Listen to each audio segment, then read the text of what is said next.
Stalo žaidimų mėgėjai nuo šių metų pradžios gali išmėginti naują Taivane pagamintą žaidimą, kuriame pateikiama Kinijos invazijos į salą simuliacija.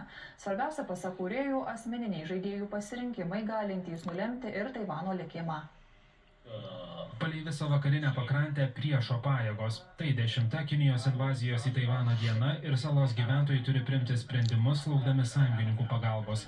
Tai prasideda praėjusį mėnesį Taivane pasirodžiusio stalo žaidimo scenarijus, kuriame žaidėjams tenka visiškai skirtingi vaidmenys – nuo vyriausybės pareigūnų, savanorių iki nusikaltelių ar kolaborantų.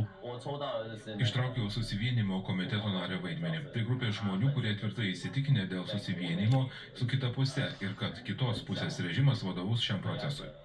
Žaidimas pavadintas 2045-ieji, taip neva atspindint invazijos metus. Kūrėjai projektui surinkę per $100 000 paramos, sako konsultavęsi su karybos ekspertais, rėmėsi padažnėjusiomis Kinijos pajėgų pratybomis. Net žaidimo simbolį sprogstantį dangoraižį Taipėjų 101, kūrėjai sako projektavę pagal realios lėktuvo atakos modelius. Apžvelgėme daugybę scenarijų, kaip bokštas galėtų griūti, žiūrint į skirtingų perspektyvų ir krypčių. Bet objektyviausia detalė, pasak kūrėjų, žmogiškiai pasirinkimai, galintys lydėti į žaidėjo pergalę net Taivanui pralaimėjus. Asmeninė pergalė ir Taivano pergalė – du visiškai skirtingi dalykai, bet tai atspindi realybę.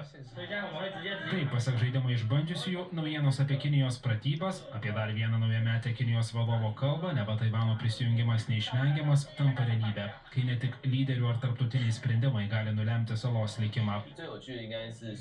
Įdomiausia matyti, kad kai išorės jėgoms padeda kolaborantai viduje, įsiveržimas tampa kur kas lengvesnis. Taip galima labai greitai prarasti pagrindinius miestus. Tai yra labai įdomu. Gali pasinaudoti vieną ar kitą akimirką ir visiškai perrašyti Taivano istoriją. Ar ir kada 2045-ųjų pasakojama istorija išsipildys, neaišku. Vakarų žvalgybų skaičiavimai pateikia skirtingas datas. Pagal niūriausią vertinimą, žaidimo scenarijus galėtų išsipildyti dar šį dešimtmetį.